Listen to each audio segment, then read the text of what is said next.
Hello everybody, welcome to Richard's Trainwreck Film Review. I'm your host in Trainwreck, Richard, and today we're going to be talking about As Tears Go By. This film was directed by Wong Kar-wai. It was released in 1988. As I mentioned in my little Wong Kar-wai overview / Florida rant that I posted yesterday, this is one of only two films from the director that I had not seen up until this point, feature films anyway. And I was a little apprehensive going in because the first time around with a director, you never quite know what you're going to get. It's very rare that you get like an Orson Welles who just like knocks it out of the park their first time out and just makes Citizen Kane. You know, it's even still rare that you get like a Blood Simple or The Witch. And usually, first time around, a director, even if they're a talented director, they're still kind of figuring out who they are, what their voice is, what their stylistic sensibilities are like, how they want to tell a story. And while that is true to an extent here, I could tell right from the first shot that this was a Wong Kar-wai movie. Opens with this lovely shot of like a wall of TVs from like an oblique angle with like a big neon sign like running across the other way and the hustle and bustle of the busy Kowloon, Hong Kong streets underneath. And right away I was like, Wong Kar-wai. And that's, honestly, the biggest compliment I got to pay to this film right out of the gate. This is a gorgeous film. I don't know what I was worrying about so much, but this is a very beautiful film. Lots of, gaudy and beautiful neon lights and smoke rising from the streets and dark and grimy back alleys and, some cool camera angles. It's not quite as extreme and avant-garde as like his later work where his camera work gets really out there and experimental. But even here from the get-go, you can tell that this is a guy with a very keen eye for shot composition and for lighting and for mood and tone. And when the film is falling on that, it's at its best. Even in the catalog of an experienced director later in their career, I still think this would be considered a visually impressive film and honestly a solid movie. This is if I were to compare it to any films, I guess there would be two. First would be the most common comparison this film gets is to Martin Scorsese's Mean Streets. On a surface plot level, it's a familiar premise. It's about a Hong Kong triad member named Wah, who's trying to deal with his girlfriend, though it's a little more complicated than that because she's also his cousin. And his little brother in the triad, who I thought was like his actual brother the whole time until I realized, oh wait, that's what people in the mob call each other. They call each other brothers. You fucking dumbass. I'm gonna take a sip of my beverage here. Don't worry, it's just water. I'm not getting wasted, and I haven't had a drink in 5 years. I'm not gonna start today. Though I will say, when I was down in Florida, I went to a restaurant that had an exceptional tiramisu. Like the best tiramisu I've ever had in my life. And I love tiramisu. And I took a few bites and my mother looked over me and she's like, there's alcohol in that, right? And I was like, what? I was devastated. I didn't know there was booze in tiramisu. Or at least the nice, like, bougie, high-end tiramisu. And sure enough, like, I let my sister and my mother have a bite. And they were like, yeah, this tastes really boozy. I was like, fuck! I'm not. Now that I know that, I almost wish I'd never known because I probably would have eaten it and I wouldn't have been any the wiser. But now that I know, like, I'm not going to fall back into that life over a fucking cake. Like, are you kidding me? Anyway, tangent over. As Tears Go By. So, obviously, the comparisons to Mean Streets are common and widespread, but I think that the plot level is really where those similarities kind of begin and end. Stylistically, this is very different. I don't think anybody would confuse this for a Scorsese ripoff. And this is not like a Yojimbo Fistful of Dollars situation where a Fistful of Dollars was like a beat-for-beat remake of Yojimbo, but with guns instead of swords. This isn't like that. It's definitely like... and the other film I would compare it to would be like Blood Simple, the Coen brothers' debut. Because these are both genre films that you could tell that there's like a visionary director behind the helm who's like kind of trying to feel his way through and he's kind of discovering things creatively as he's going along. And there's a lot of strokes of visual and poetic genius throughout, but when the director is uncertain, they still have that kind of structural and familiar rigidity of a genre yarn to fall back on to keep the audience engaged and to get them kind of moving along from beat to beat. And in terms of the storytelling, this is definitely his most straightforward and accessible film. And actually is honestly like a decent gangster film in its own right. Thematically, it doesn't really explore much in the whole gangster mafia triad film genre that hasn't really been done before, but it's the way he infuses those genre elements with his breathtaking romanticism and his visual lyricism that really, really made this thing work for me. Like I said, this is about a Hong Kong triad. His name is Wah.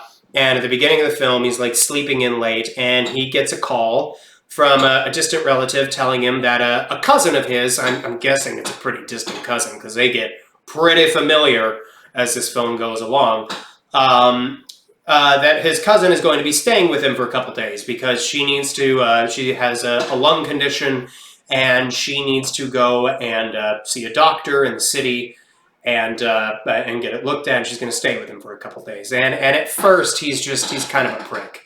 You know, he's kind of cold and dismissive to his cousin, whose name is Noor, Ngor, Noor. I think the family name is and the given name is Noor, Ngor. But it sounds like Noor, like yay or Noor. Fucking, I don't know what I'm talking about.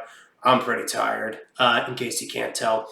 Also, just gonna warn you right now, this review is gonna be even more of a fucking train wreck than usual. I just worked out for the first time in 3 weeks because I was out of commission on account of breaking my toe by dropping a 45-pound weight on it at the gym. And I finally got the all clear from the doctor. He's like, okay, you're not going to re-injure it again. You can run as long as you don't inflame it. So like the wise man that I am, I went for a 3.5-mile run on my previously broken toe. Not broken foot. I didn't break my whole fucking foot. And right now, my entire body, except for my foot, weirdly enough, but my entire body is screaming at me in protest right now. Like, I'm gonna sleep like a fucking, not even just like a baby. I've never understood that simile, because if you've ever actually paid attention to how babies sleep, they fucking suck. Like, they wake up every hour or two, and they're fucking, wow, wow, wow. I'm gonna be a great dad one day. Let's just say I'm gonna sleep like I popped a couple Ambien and washed it down with an eighth of Jack. You know what I'm saying? A fifth of Jack, not an eighth. An eighth is for something else that I like a lot more these days. So yeah, forgive the scatterbrain nature of this. It's really going to be a shit show this time around. But anyway, so Noor comes to visit him, and he's kind of cold at first, and he's kind of running out and doing like little jobs, collecting money, using violence and intimidation to get what he wants. But he's also clearly not good about managing his money because he lives in a really shitty apartment. He's got a girlfriend who had an abortion without, one, telling him that she was pregnant, and two, without letting him know that she was getting an abortion. Which, look, I get it, at the end of the day, what the woman does is what the woman does, but that's some brutal shit to do to a man. And look, not to say that he wasn't like on board with the whole thing. I feel like the second a man knocks a woman up, he's basically given his consent to being a father. Like, guys out there, guys, listen to me. Listen to me here, okay? Just listen to me for a second, okay? If you're not sure about it, if you're not sure about the girl, it ain't fucking worth it, G. It ain't fucking worth it. If you can't see yourself, spend a long time with this girl. Doesn't matter how hot she is. Doesn't matter how good looking she is. Doesn't matter what she's like. If you don't see this working out in the long term, don't fucking stick your dick where it doesn't fucking belong unless you are ready to accept the consequences of it, okay? Words of wisdom for all of you, because the second that girl gets knocked up, you've already signed your fucking papers. You signed it in sperm, lad, okay? Anyway, so he's upset, understandably, but also, like, you're kind of a piece of shit, and you hadn't talked to the girl in a long time, and she can do what she wants, you know, and you put her in a shitty position to begin with by knocking her up in the first place, man. Like, just... And look, if you are going to go there, if you have a momentary lapse of judgment, fucking wrap it, man. It's not worth it to go raw dogging and then regret your decision 9 months later for the rest of your fucking life. Like, just use your head and not the other head, okay? This one, the one that God gave you. Fucking use it, please. Anyway, I've had enough of lecturing all the fellas out there for the day. But anyway, so, and he's a real piece of shit to her. And he goes home, and she and his cousin can tell like that he's really upset. And she asks him like, "Did you break up?" And he throws her up against the wall. He's like, "Don't ever ask me again. I'm gonna throw you out." But then the next day, you could tell that like later that night, not even the next day, you can tell he feels guilty about it. You can tell that there's still like a guy, a decent guy in there somewhere, buried beneath all of the crime and the borderline misogyny, who has been probably impoverished his entire life, one, and has led him into this life of crime in the first place. And two, when you commit yourself to the streets, you know, it's like they say, you can take, like Kendrick said, you can take the boy out the hood, but you can't take the hood out the home. No, that wasn't Kendrick who said that. That was Snoop who said that on a Kendrick track. Which one was that? Was that Institutionalized? I know it was Off to Pimp a Butterfly. I'm getting into a hip-hop tangent here on a film about a 1988 Hong Kong triad film, because this is the Trainwreck review, damn it. But later that night, he starts feeling guilty. He goes out, and while she's like asleep or pretending to be asleep on the couch, I don't know why I put scare quotes around pretending, like she wasn't actually pretending. She was pretending to be asleep. But he goes out and he turns on the heater for her, and the next day he offers to take her out to breakfast, but she's already cooked breakfast for him. And they're like, "Hey, let's go and catch a movie together." And there's like some chemistry there, and it's a weird that they're cousins, you know. But once upon a time, I mean, if you've ever watched Arrested Development, some people don't have a problem with that. And also, fun little fact: FDR, Franklin Delano Roosevelt, the President of the United States, married his cousin. He was a distant relative of Theodore Roosevelt, and he married like Theodore Roosevelt's like great granddaughter, like grandniece or some shit. So it was literally the Roosevelt wedding, which drew a lot of furrowed eyebrows from the people in attendance, I am sure. But anyway, despite all of that, there's a real tenderness between them and a chemistry that, you know, despite their weird circumstances and despite how flawed of a character that he is, still kind of shines through. And as the film goes along, you've also got this little dynamic that's set up with his little brother in the triad, whose name is Fly. And Fly is the kind of guy who's he's really not that fly at all. He's more like a fly on shit, and the shit is Wah. And he's always getting into trouble, always taking out loans that he can't repay, always trying to prove himself to be a hot shot when he's anything but, and he's got a real inferiority complex because he wants to be like his big triad brother. A lot of these dynamics with the crime stuff are going to sound familiar to anybody who sees him, but it's played out with enough conviction and enough like assured and confident storytelling that it works in spite of some of those cliches. And when you get into the romance between Hua and his cousin Noor, like I said, that's where the film really kind of comes alive. And the action scenes, the fight scenes in this are surprisingly great. Wong Kar-wai actually has shown a talent for action scenes throughout his career. He's got some really great like hitman scenes in Fallen Angels to like this really cool like kind of like really like, oh yeah, I'm about to go out and fuck some shit up type music, but like in a really cool like Asian Hong Kong way. And then on the other hand, he also did a fabulous job with the fight scenes of the Grandmaster. The Grandmaster is actually a film of his that I think is kind of weak on the romance front, which is weird to say for Wong Kar-wai because usually that's his strength. But the fight scenes in the Grandmaster are just exceptional. Some of the most beautifully choreographed and shot fight scenes I've ever seen. If you're a fan of martial arts films, you should check out the Grandmaster just for the fight scenes, honestly. And then, but here, there's some really great ones. There's some great scenes. There's a good one like in a pool hall early in the movie that like spills out onto the street, and the camera movements and the precision and the timing of the editing is like so assured and so on point that it jumps off the screen at you. And a lot of the violence in the film like actually like lands with good impact. This guy could make some killer action movies if he wasn't such a hopeless romantic at heart. Hold on a second, Mr. Chungus, my cat, is protesting. Give me a second, I'll be back in a jiffy. Okay, I'm back. I swear to God, like, every time I'm in my office, he just, like, loses his mind. Like, oh my God, he's being productive. He's getting something done. We gotta stop him. We gotta distract him. Get out here and watch me while I eat. Says my incredibly needy cat, whom I love very much. Anyway, as tears go by, the action scenes were surprisingly quite a treat. And the actual gangster story at its core works reasonably well.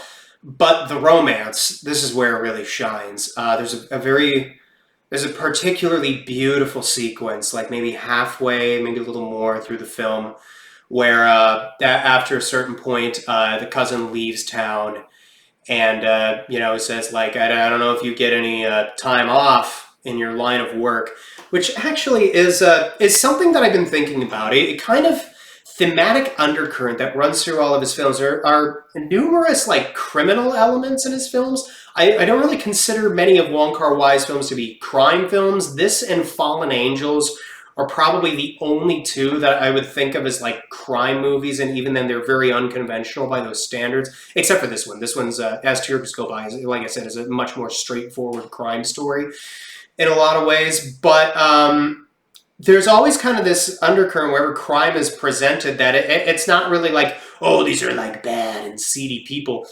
They're portrayed as people who are just trying to make ends meet, as though there's really no way to survive in the world today without being a criminal. No ethical consumption under capitalism, as they say. Water is just, oh God, I love water so much. I love water so much. It's so important to me. But the way he portrays crimes in his film is usually pretty interesting, even as he kind of brushes up some of the more traditional and, expected stuff here. But there is this breathtaking sequence where, she leaves, and then he goes around, does his gangster thing for a while, and then he has like a crisis of conscience, and he's just like, I gotta be with her. And he runs off, and he hitches a ferry, and he goes out to see her, and he gets to the hotel and that she works at, or that she stays at, and then he asks, hey, is Nora here? And the woman at the counter is like, no, she just went to Kowloon, which is where he's from. And you're like, oh my God, did he go to see her?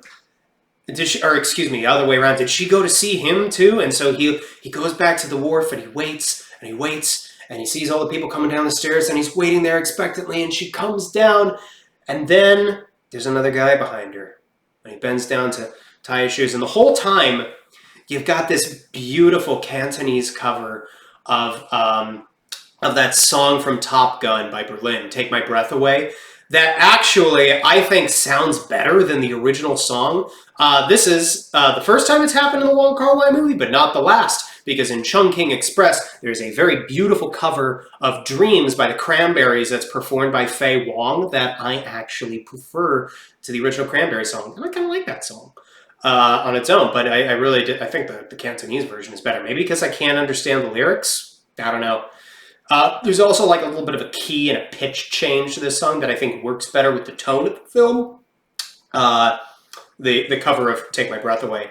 But then he sees the guy on the stairs, and she's like, this is my doctor, and he's just like, oh. And you can tell he's just devastated at that moment. But then, like, he kind of like waits around, and he gets a message on his pager saying like, hey, she's going back to the wharf, go back and meet her, from the woman he saw at the hotel. And he runs back, and she's like running down to the wharf. She runs to catch the bus, runs down to the wharf, and there he is, and he takes her to a phone booth, and she's one of the most passionate and earned kisses I've ever seen. Again, a little weird that it's his cousin, but you know what? Seen a lot weirder shit in my life, and it's not distant of a cousin. I don't know. It's still weird, no matter how you try to rationalize it. But still, it adds a layer of complexity to the film. Like maybe it's kind of sad that these two people are so lonely that the only people they can find they share a real human connection with is a blood relative, a distant blood relative, but a blood relative at that. And when the film is focused on their relationship and their chemistry and the performances from both Andy Lau and Maggie Cheung. Maggie Cheung would be a frequent collaborator with Wong Kar-wai. Not frequent, she did 2 more films. She did Days of Being Wild, which I'm going to watch next, and she was in The Mood for Love, and one of the most breathtaking female performances I've ever seen. Her dresses, her hair, her mannerisms, her body language, everything about her in that movie, perfect. I love the chef's kiss thing. Is this tired? Is this played out? Let me know. Let me know in the comments below, guys. Anyway, when the film's focused on that, it's great. And honestly, at the end, it culminates in typical Wong Kar-wai fashion, which if you haven't seen a Wong Kar-wai movie, I won't spoil you. But suffice it to say, it's not what you're hoping. It's not what anybody's hoping. It's not what anybody wants. But the thing I love about the conclusion of this film is how it ties in the gangster story elements with the love story in a way that's beautiful and tragic and heartbreaking and tender and bittersweet in all of the right ways. And I don't think it's any coincidence that this was Wong Kar-wai's highest grossing film in Asia up until the release of The Grandmaster, because it's, in addition to, how beautiful and romantic it is, it's also his most straightforward and accessible film in a lot of ways. And if you like gangster films, but you also are kind of interested in, maybe getting a little bit of romance in there and in seeing some world cinema, I really, honestly, earnestly recommend this with very few qualifications.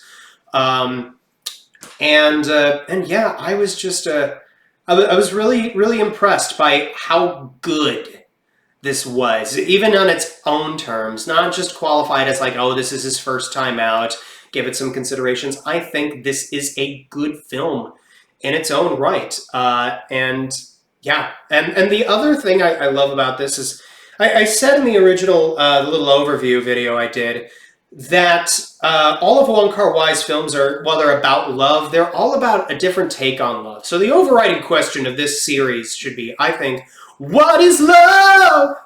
Baby, don't hurt me. Don't hurt me no more. What is love? And in this film, love is salvation.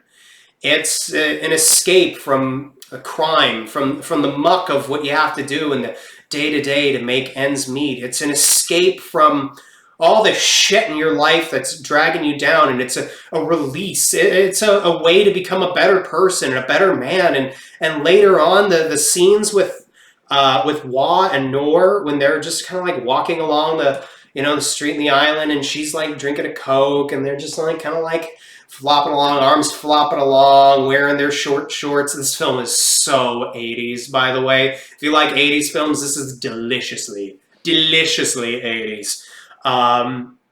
But there's just so much carefree, easygoing, natural, and apparent tenderness that's just expressed through things as simple as like wayward glances and body language that, a Wong Kar-wai would really hone and perfect later in his career, but is still so prominent and evident here that I really do think this is solid as a rock film.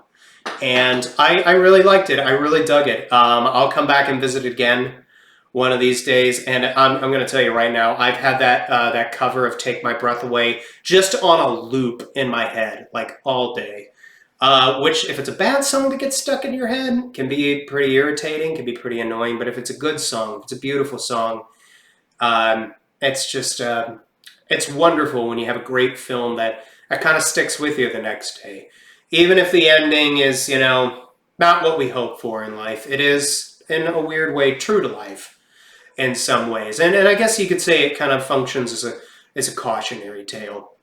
And where it's familiar in the genre, and it doesn't really break a lot of ground as a gangster film, it's still strong enough in its character dynamics and its performances and its filmmaking that I think it still warrants a recommendation. If you like romance movies, if you like world cinema, if you like gangster movies with a little bit of love on the side, I definitely recommend you check this one out. So yeah, that's the Trainwreck review of As Tears Go By. Yeah, I was, you know, I've only got one more film of his to watch, and it's My Blueberry Nights, and I will watch it. I'm disappointed I saved that one for last because everybody says that's his worst one. But, you know, Satoshi Kon is a Japanese director, one of my favorites. And I still have never seen Tokyo Godfathers because I know that there's going to be such a deep and profound sadness right here, like down here in my belly, because that's where men think is in their stomach, right? Now, like I said earlier, a lot of men think with their head, just not the right fucking head. Use your fucking head, lads. Come on.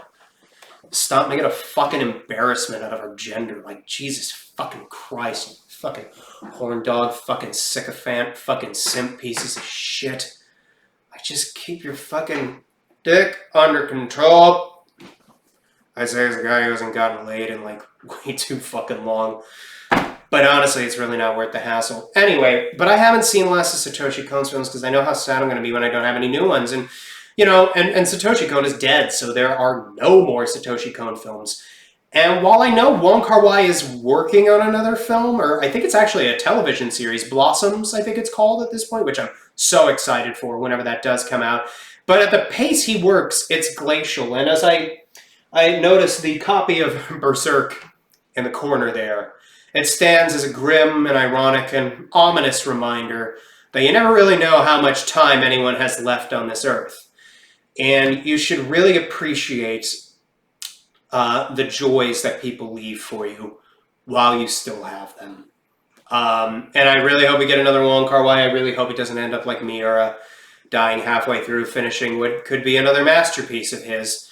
And at the rate he's going with his output, because he hasn't released a feature film since The Grandmaster, who knows when Blossoms is actually going to come out. Because like I said, he doesn't go into his films with a script. He comes up with it on the fly, which takes forever. It creates wonderful and lyrical products in the end, but it just makes me worry, like, what if something happens to the guy? What if I don't get another Wong Kar-wai film? Which is, yeah, a selfish way to think, but at the end of the day, we're all a little selfish sometimes, no matter how selfless we want to be. And Wong, please finish Blossoms. I gotta see another one of yours. I gotta see another one of your films. I've only been able to see one of his films in a theater, and that was The Grandmaster. Not a lot of films around here in Southeast Michigan that are playing Hong Kong cinema. But with that, I think I'm done. I'm tired. It is 9:43 in the evening here in Detroit, and I think I'm going to curl up in my bed or on my couch, and maybe I'll watch another Wong Kar-wai movie. Maybe I'll just watch more Freaks and Geeks. I don't know. Anyway, if you've made it this far, thanks for watching. If you're actually following along with the channel, thank you. If nobody's following or watching, I'm still going to do this anyway because I kind of just fundamentally enjoy doing this for whatever vain reason. But thanks for tuning in. I'm still working on my sign-off phrase. Oh, and also, I got a new camera. I don't know if you guys could tell or not, but I went out and I picked up a respectable camera that films in 1080p and doesn't look like I've put everything through a nice thin smear of potato puree. So thanks for tuning in. I'll see you guys soon. Bye. Have a good one.